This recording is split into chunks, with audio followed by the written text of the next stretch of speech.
The high desert wind was a relentless, scouring presence, carrying the scent of pulverized dust and the distant metallic tang of blood.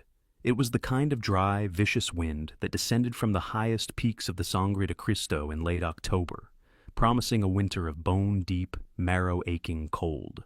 Caleb Stone rode his solid buckskin gelding, dust with the weary economical posture of a man who found more truth in the saddle than in the company of men.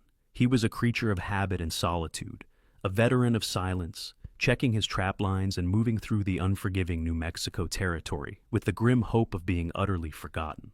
But silence, Caleb knew from long, bitter experience, was a fragile commodity, and trouble, like the tenacious desert weeds, was the only reliable harvest this land ever produced. He found the wreck in a shallow, rocky arroyo, 10 miles shy of the Santa Fe Trail. It had been a missionary wagon, but now it was a ruin, a testament to sudden, brutal violence. One wheel was splintered, the canvas cover scorched and flapping like a wounded wing, and the mules lay dead in their traces, their throats cut with a surgical cruelty that spoke of professional efficiency. 2 men, black-frocked and pale, lay nearby, their faces frozen in the sudden, violent surprise of meeting their maker. Apaches, Caleb reasoned, would have taken the mules for their own use. This was the work of bandits, men whose immediate greed outweighed their need for transportation. Caleb dismounted, the cold steel of his rifle immediately familiar in his hands, his gaze sweeping the jagged rocks and the sparse piñon pines. The raid was hours old, long finished. The silence was thick, pressing down on the landscape like a shroud. The bandits had been thorough, slicing open every sack of flour, scattering dry beans, taking ammunition, whiskey, and any commodity that could be easily carried away. He nudged one of the bodies with his boot, a preacher, a man he had seen in Santa Fe, shouting about damnation and heathen souls. He was about to turn away to ride on and leave the dead to the inevitable buzzards, when a sound, small and thin, cut through the vast, echoing stillness. It was the scraping of iron on stone. He moved toward the back of the wagon, his steps quiet and heavy. The air grew heavier, thick with an invisible dread. And then he saw her. She was chained to the rear axle. The chain was heavy, forged for the thick legs of livestock, and the iron cuff around her ankle was raw and bloody, cutting into her flesh with every agonizing movement. She was Apache, young, perhaps 19 years old, though the hardship in her eyes aged her beyond her years. She wore the ragged remnants of a calico dress, stiff with dried blood from a deep gash on her forehead. She was barely conscious, her face smeared with dirt, her lips cracked and white. When Caleb's shadow fell over her, she flinched, a low, guttural sound of pure, unadulterated terror rattling in her chest. She tried to scramble backward, desperate for distance, but the chain snapped her short, the iron biting deeper into her skin. Caleb stopped. He lowered the rifle slowly, letting the cold weight drop to his side. He saw the marks on her, the faint old rope burns and bruises on her arms, testaments to a past life of cruelty, layered beneath the fresh, devastating terror in her eyes. He knew, with a sickening certainty that settled deep in his gut, that the preacher had not been saving her soul. He had been using her, exploiting her, or, worse, transporting her for sale. The bandits had either missed her in their haste or simply left her to a slower, more deliberate death, an oversight born of indifference that was almost more cruel than the violence itself. He holstered the rifle and moved with deliberate slowness, holding his hands open, palms out, in the universal gesture of surrender and peace. "Easy," he said. His voice was rough, unused to speech, dry as the wind. I won't hurt you." She stared at him, her eyes bottomless wells of caution and fear, absorbing every detail, his worn Union coat, the shadow of the beard along his jaw, the deep permanent sadness he carried, as if the grief had become part of his physical mass. He turned to his saddlebag, rummaged, and pulled out his canteen and a heavy file. He offered the water first, lifting the canteen to his own lips to show her it was safe, then setting it on the ground, just within her reach, before stepping back. Her hand trembled violently as she reached for it, her fingers delicate yet desperate. She drank, spilling half the precious water, her entire small body shaking with the profound effort to swallow. When the canteen was empty, she let it fall, her strength momentarily gone. Caleb knelt by the chain. This will make noise, he thought, and the sound of the filing might draw unwanted attention. But he dismissed the thought instantly. The risk was nothing compared to the immediate necessity. He set the file to the iron link. Every rasp of the metal was agonizingly loud, and every sound made her jump, a nervous tick of pain and fear. The sun beat hot on his back. The file grew warm in his hands, his knuckles scraping against the splintered wagon bed.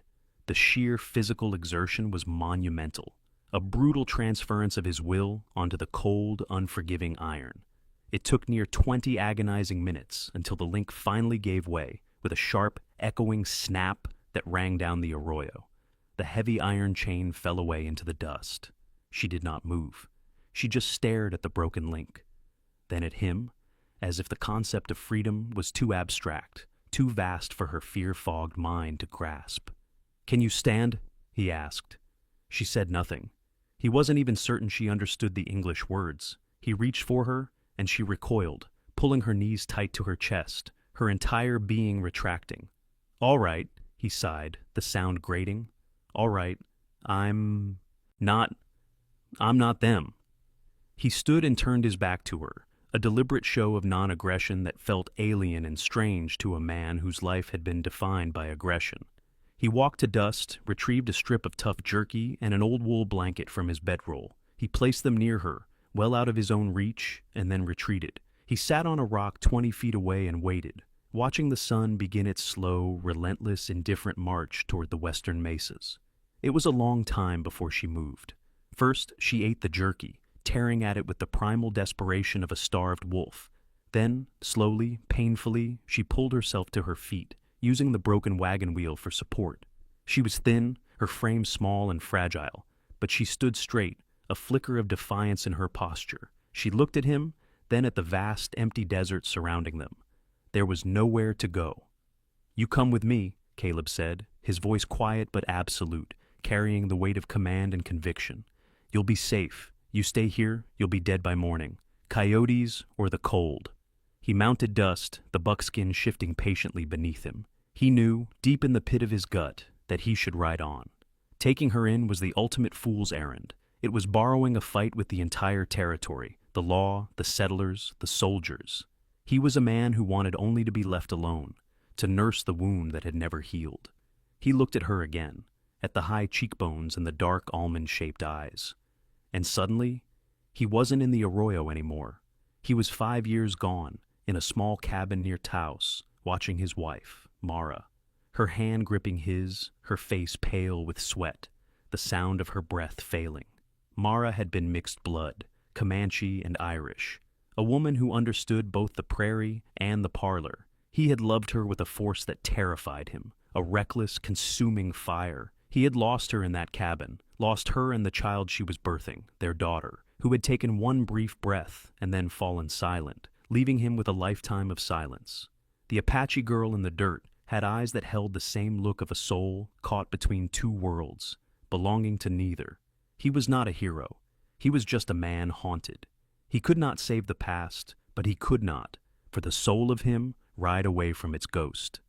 "Come on," he said, his voice softer, weighted now with the memory of his loss, and he held out his hand. She watched him for another full minute. Then, with halting, painful steps, her bare feet bleeding on the stones, she walked to him. She did not take his hand. She simply stood beside the horse, waiting, a living question mark. Caleb leaned down, hooked an arm around her small waist, and lifted her. She weighed almost nothing. He settled her in front of him on the saddle, her back pressed against his chest. She was rigid, a block of ice, trembling so violently he could feel it in his own bones, a vibration running through the saddle and into his own body. He wrapped the old blanket around her, tucked it tight, and turned Dust's head toward the mountains. "You're safe," he whispered to the wind, a desperate promise made to himself, to the girl he hadn't named yet, and to the memory of the woman he had failed to save. "It's all right." His homestead was high up, nestled in a small valley where the piñon pines gave way to trembling aspen and spruce. It was isolated, remote, a full day's ride from Santa Fe, and that was precisely how he had engineered his solitude, a place where the world could not reach in, and he could not look out. The cabin was sturdy, built of timber he had cut and hewn himself, a silent wooden fortress against memory, with a stone chimney and a deep porch. It was a lonely place, a perfect place to forget the world and be forgotten by it. He slid off the horse and reached up for her.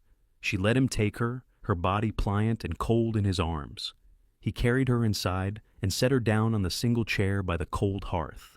The cabin was one room, a cot, a table, 2 chairs, a dry sink, and shelves of tins and books.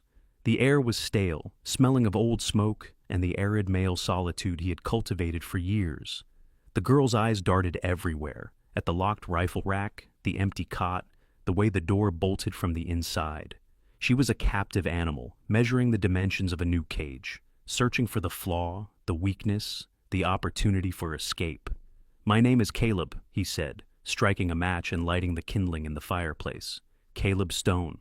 She said nothing, only watched the flames catch, the firelight casting dancing, uncertain shadows across her face, illuminating the exhaustion and the terror. "I need to clean that cut," he said. He went to the sink, poured water into a small pot, and set it on the hook over the fire to warm. He pulled a tin of pungent salve from a shelf. When he approached her with the wet cloth, she flinched so violently it was a spasm, raising her hands to protect her face, as if anticipating a blow. "Easy now," he murmured, his voice low and steady, patient beyond his nature. "Just water, just cleaning the dirt." He moved slowly, deliberately, his movements transparent, offering no sudden threats. He dabbed at the blood on her forehead. The cut was shallow but filthy, embedded with grit. She hissed when the warm water touched it, but she let him clean it, the need for healing overcoming her fear. He put a dab of the stinging salve on it. Her skin was unnaturally hot beneath his touch. She had a fever. For 4 days, the fever consumed her. She lay on the cot, thrashing, waking in violent terror, shouting in a language he did not know, fighting shadows only she could see. The worst part was his helplessness. He could hold her down gently, force water and thin broth between her lips, but he could not reach the source of her fear. He did not sleep, except fitfully in the chair for an hour at a time, watching the fire. He talked to her, the sound of his voice seeming to soothe the panic, a steady, rough anchor in her delirium. He told her about the homestead, about dust, about the predictable, cyclical nature of the weather. He spoke of everything mundane and predictable, everything except Mara. He could not. On the 5th day, the fever broke. He woke to find her watching him, silent and intense. Her eyes were clear, the panic of the fever replaced by a deep, bottomless caution. She was still wary of the cabin, the one door, the enclosed space, and she refused to sleep inside. So he found a compromise. He spent 3 grueling days enclosing the deep back porch, sawing timber, nailing planks, and sealing the cracks with mud and straw. It was a work of focused physical devotion. He built a small, crude fireplace of river stone and clay, venting it with a pipe through the roof. He moved the cot into the new room. It was small, barely big enough to stand in, but it was hers. It had its own door to the outside, and, most importantly, a heavy wooden latch on the inside, granting her the ultimate control over her own space. When he was done, physically exhausted but mentally settled, he showed it to her. He pointed to the latch. "Yours," he said. "You lock it." She touched the rough wooden latch with a fingertip. She looked at him, her expression unreadable. That night, she slept in the small room, and Caleb heard the soft, unmistakable sound of the latch sliding firmly into place. It was the sound of a boundary built by his own hands, and he respected it completely. He began to gain her trust, not with grand gestures, but with routine and predictable absence. He left a plate of food on the porch rail 3 times a day. He'd knock, then walk away, letting her eat in private, undisturbed. He left small, useful things where she would find them. A bar of soap, a new comb, noticing her silent struggles. Slowly, she began to emerge. Winter closed in. The work of survival was constant. Caleb chopped wood until his hands were raw and splintered. He repaired the storm-damaged fences on his corral. He ground his yearly supply of corn. One morning, he was splitting logs when he felt her presence. She was standing 20 feet away, silent, watching. He paused, the heavy axe resting in his hand. She pointed to the axe. "I," she said. It was the first word he'd heard her speak in weeks. He was hesitant. The axe was heavy. But he nodded. He showed her how to stand, how to brace the wood, how to let the weight of the tool do the work, not brute strength. She was clumsy at first, the blows glancing off, but she was determined. She worked until her small frame was straining, and her breath came hard, driven by a fierce, silent will. He did not interfere. The next day she was there again. She began to mimic all his chores. He would mend a section of fence, and she would be there, silently holding the post steady while he tamped the earth. He would grind corn, and she would take a turn, her body moving with a steady, ancestral rhythm. She was quiet, always quiet, but her intensity was unnerving. She watched his hands. She studied how he tied a knot, how he cleaned his rifle, how he banked the fire. She was learning him, cataloging his movements, his skills, and his habits. They worked side by side for weeks, often without a single word passing between them. The silence changed. It was no longer the tense, frightened silence of her arrival. It became a shared silence, a profound, unspoken language of mutual labor. The homestead, which had been his prison of grief, began imperceptibly to feel like a shared space.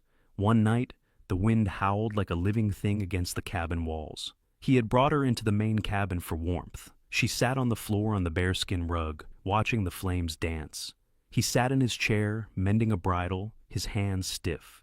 He rubbed the scar on the back of his right hand, a puckered white mark where a hot iron had branded him during the war, a nervous habit that always surfaced when he was deep in thought.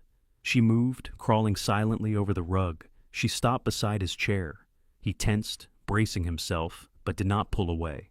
She reached out, her fingers light as a moth's wing, and traced the scar. Her touch was warm, surprisingly so, and it sent a jolt through him, a feeling so long forgotten it almost hurt. He had not been touched with simple tenderness in 5 years. He looked down at her. She was staring at his hand, her expression one of simple, unfiltered curiosity, studying the damage. Her English was still broken, learned from listening to him mutter to dust and to himself. But her words, when they came, were clear and direct. She looked up, her dark eyes meeting his, searching his soul. "Why?" she asked, her voice soft, full of the weight of the endless cold desert. "Does your heart sleep alone?" Caleb froze, the question an immediate, perfectly aimed arrow, slipping past all his carefully constructed defenses. It was too intimate, too true. It demanded an answer he could not give without breaking open. He saw Mara's face in the fire, felt the phantom weight of a swaddled infant in his arms. His heart had not been sleeping alone. It had been buried here. He gently pulled his hand from her grasp. He stood up, his movement stiff and panicked, and turned from her, busying himself with the fire, poking at logs that needed no attention. "It's late," he said, his voice thick with suppressed emotion. "You should sleep." She watched him for a moment longer, then rose and slipped back into her own room. He heard the soft slide of the latch. Caleb did not go to bed. He stood by the cold window, staring out at the white, empty darkness. He had not cried in 5 years, but now he felt the great cold weight of his solitude, a crushing burden, a weight that for one brief moment another person had offered to share. The wall of respectful distance he'd so carefully built between them began to crumble, breached not by him, but by her relentless, guileless curiosity. The tension was constant, vibrating between them like a taut wire. The spring thaw finally came. The need for a real bath, one that wasn't a sponge and a cold basin in the cabin, was overwhelming. Caleb took his rifle and a bar of lye soap and headed down to the sheltered bend in the creek where the water pooled deeper. He told himself he was going to hunt, but he left Serafina at the cabin. He needed a moment alone, away from her pervasive, challenging presence. The water was snowmelt, so cold it stole his breath and burned his skin. He stripped and waded in, his body rebelling at the shock. He scrubbed quickly, the harsh soap biting his skin. He was washing his hair, his head dunked under the water, when he surfaced and found her standing on the bank. She was holding his towel. "Jesus!" he yelled, stumbling back into the deeper water, dunking himself to his shoulders. "Serafina, what are you doing here? Get back to the cabin." "You hunt," she said, her voice calm, utterly devoid of guilt or fear. "But you bring soap." He felt a hot flush crawl up his neck, a furious heat that had nothing to do with the icy water surrounding him. "Go! Now! You can't be here!" She did not go. She sat on a rock, her back to him, and waited. He was trapped. He stayed in the freezing water until his teeth were chattering and his feet were numb, the cold seeping into his very bones. "Damn it, woman! Turn around all the way!" She shifted slightly. "I am turned." He climbed out, his skin blue and mottled, and grabbed the towel, wrapping it around his waist. He was shaking as much from anger as from cold.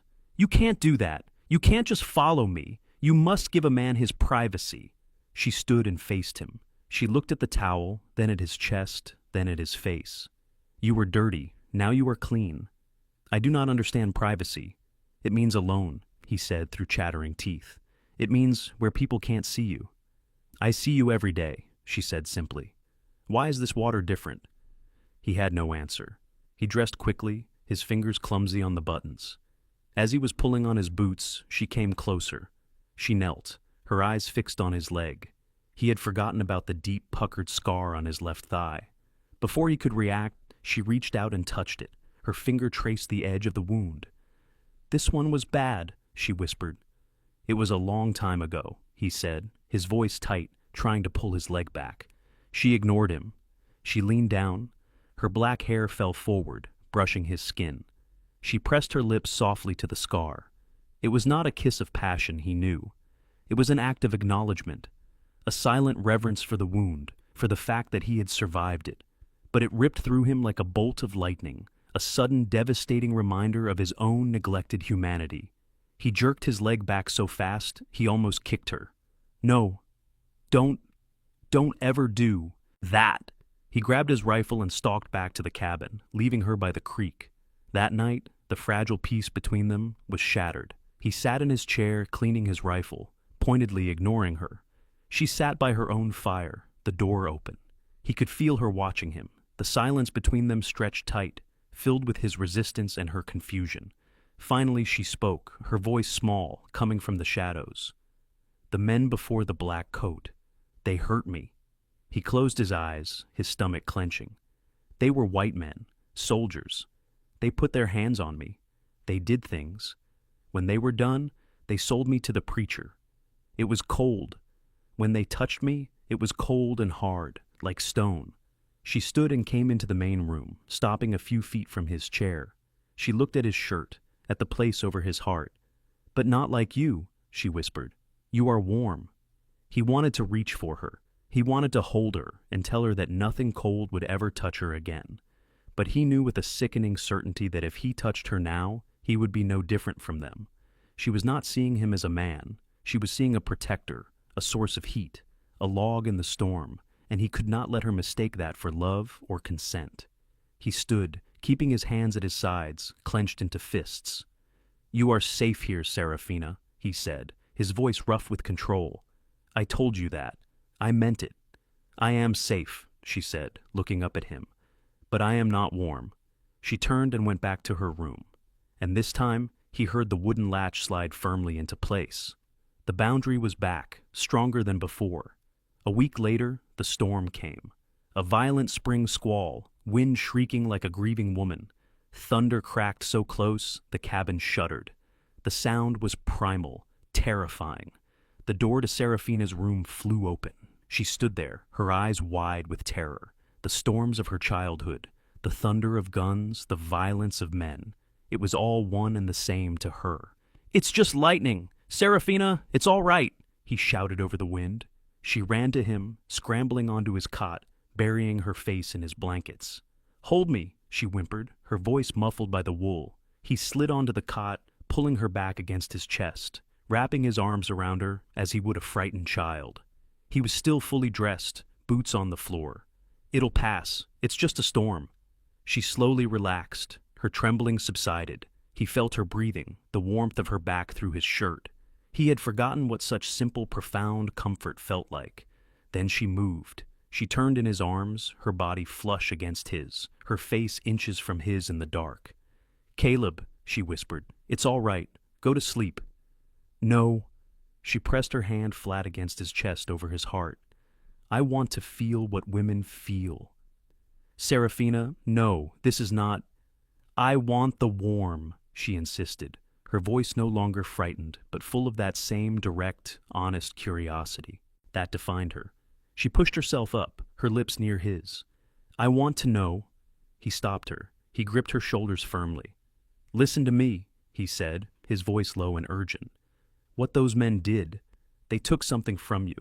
What you're asking for now, it's not just the warm. It's supposed to be a choice, a real one, not one you make in the dark during a storm, because you're scared or grateful I'm not them. It has to be more. I will not be just another man who takes from you. She was silent. He felt her pull away. She slid off the cot and stood in the middle of the room. He saw her silhouette against the fading lightning flashes. Without a word, she went back to her room and quietly closed the door. He did not hear the latch. The silence that followed was immense, heavy with his refusal. Caleb lay awake until dawn, his body aching with a tension that was both desire and self-recrimination. He had done the right thing. He had protected her even from herself. But he felt more alone than ever, encased in his own righteousness. He woke to the smell of coffee and smoke. He dreaded facing her. But when he opened the door, Serafina was outside, feeding the chickens. She was calm. Her hair, it was not in the simple loose braid of a young unmarried girl. It was parted, pulled back tight, and woven into two intricate braids, looped and tied up at the back of her head with a strip of his own cured leather. It was a style that was severe, complex, and elegant. It was the style of a woman. Your hair, he said, his voice a rasp. She finished scattering the corn. She looked toward the mountains, not at him, but her voice was clear and steady. In my tribe, she said, this is how married women wear their hair. It was a declaration, a bold, quiet statement that claimed a future he was too afraid to consider. The spring thaw brought the inescapable need for supplies. Caleb rode dust hard to Santa Fe. He knew the risk. He tried to tell himself that nothing had changed, but the moment he pushed open the general store door, the talk stopped. Reed, Silas Cooper said, his voice flat. Heard you got company up on that ridge, Reed, Jeb Smith chimed in. Heard you ain't so lonely anymore. Caleb's back stiffened. My business is my own. Not when it concerns a Christian soul, Clay Hackett observed, stepping closer. Heard you're keeping her up there for yourself, ruining a good Christian girl. Reverend Pike bought her like cattle, Caleb said, his voice low and cold. She was half dead. She's a squaw, Hackett spat. After your half-breed wife died, you just had to get another one. The mention of Mara was a lit match to dry tinder. Caleb didn't think. He moved. He hit Clay Hackett once. A straight, hard right born of military training and fury that connected with the man's jaw with a sickening crack. The fight was over in seconds. Caleb stood, breathing hard, his knuckles split and bleeding, his boot on Hackett's chest. I don't know what you heard, and I don't care, Caleb said, his voice a cold, quiet promise. She is under my protection. If any of you, or any man you send, comes near my home, if I so much as see your shadow on my land, I will kill you. Do you understand me? He grabbed his supplies and rode out. The ride home was long, the fury slowly cooling into a deep, cold ache. He had not just borrowed trouble. He had invited it home to supper. He burst into the cabin, his face wild. Serafina was sitting at the table. He's here, Caleb said, his voice harsh. The preacher, the one who owned you. He's in town. He's got papers. He says you're his property. He grabbed his spare rifle. We have to go now. We can't fight them all. Serafina watched him, perfectly, terribly still. When he had finished, she walked past him to the cabin door. She looked out at the small field of corn, at the new timbers on the roof, at the life they had built. No, she said. Serafina, you don't understand. They will take you. No, she repeated, her voice low and absolute. I will not be stolen again. She stepped toward him, pushed the rifle barrel toward the floor. She looked him in the eye, her gaze unwavering. This, she said, her other hand coming to rest on her belly, is our place now. Her words hung in the air. Running meant the world was stronger than they were. Here, on this land, he was the hunter. All right, he said, his voice quiet. We stay, but we do it my way. The next 2 days were spent in a grim, silent preparation. He showed her how to reload his pistol. If they come, he said, his voice flat. You run for the high rocks. You hide. You do not come out, no matter what you hear. Do you understand? She nodded. You will fight them. I will stop them, he said. We will stop them, she corrected, her hand unconsciously going to her stomach. On the third morning, the sun rose hot and blinding. The homestead was on its last canteen of water. The creek was 100 yards down the canyon, a necessary, dangerous trip. I have to go, he said. He handed her his field glass. Watch the trail. 1 rifle shot if you see them. 1, then you run. Don't wait for me. He hated leaving her. He headed down the trail, his rifle in one hand, the buckets in the other. Serafina stood on the porch. She scanned the ridges. When she saw them, they were not on the main trail, but coming over the northern ridge, the hard way. 4 riders, Thorne, Hackett, Smith, and the drifter. 1 rifle shot. She raised the rifle, aimed at the sky, and fired. The sound cracked across the valley. Then she dropped the rifle, grabbed the pistol, and ran. She was tackled by Hackett, his heavy body driving the air from her lungs. She was plunged back into the nightmare. She fought, her nails raking for his eyes. Hackett fumbled for her hands. She found the small carving knife tucked into her waistband. She pulled the knife and slashed upward. Hackett screamed, clutching his face, blood pouring through his fingers. In that moment of shock, Serafina scrambled free. She was on her feet and gone, vanishing into the thick scrub oak. Caleb heard the shot. His blood turned to ice. He dropped the buckets and scrambled up the canyon wall. Run! She ran. He burst onto the flat, rifle ready. He saw Hackett on the ground, a pool of blood beside him. Where is she? Caleb roared. Gone! Into the rocks! Thorne yelled.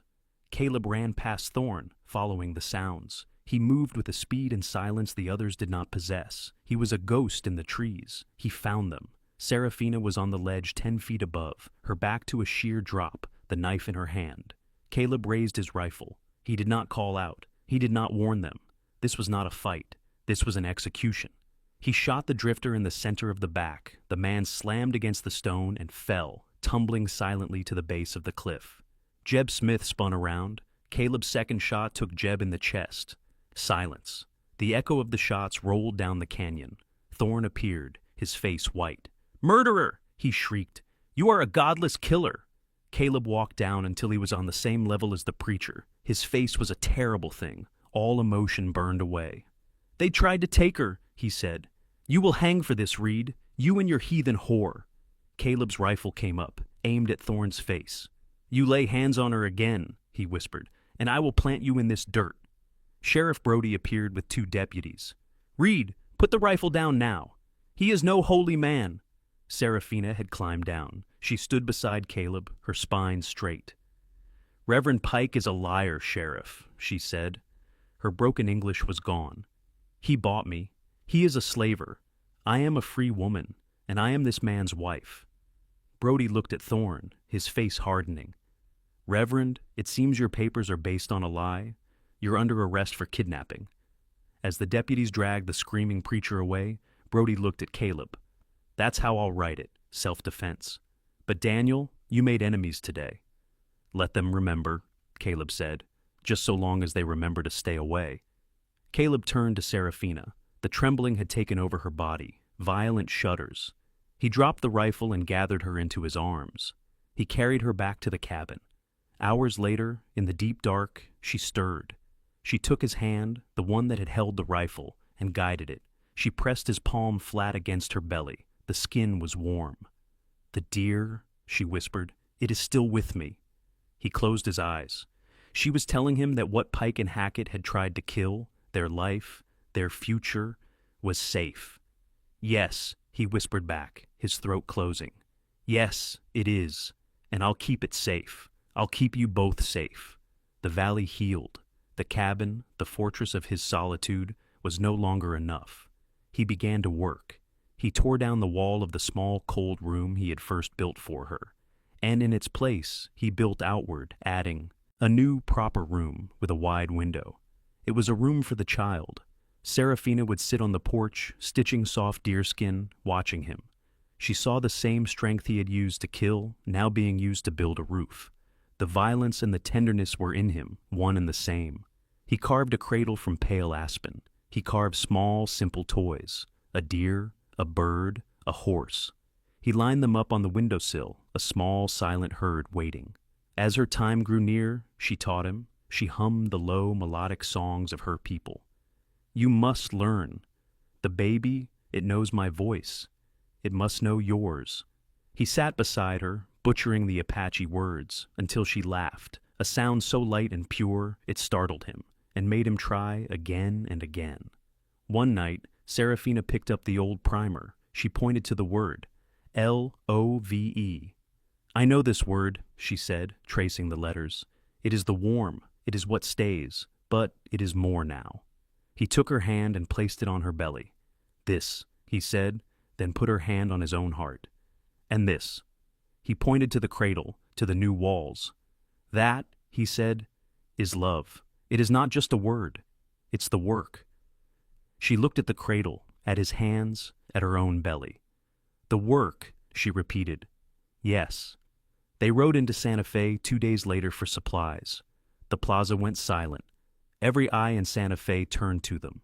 Caleb Stone, the killer, and his pregnant Apache wife. He felt the hatred, the fear, the disgust. He kept his hand near his gun. Serafina, however, looked straight ahead. She did not flinch.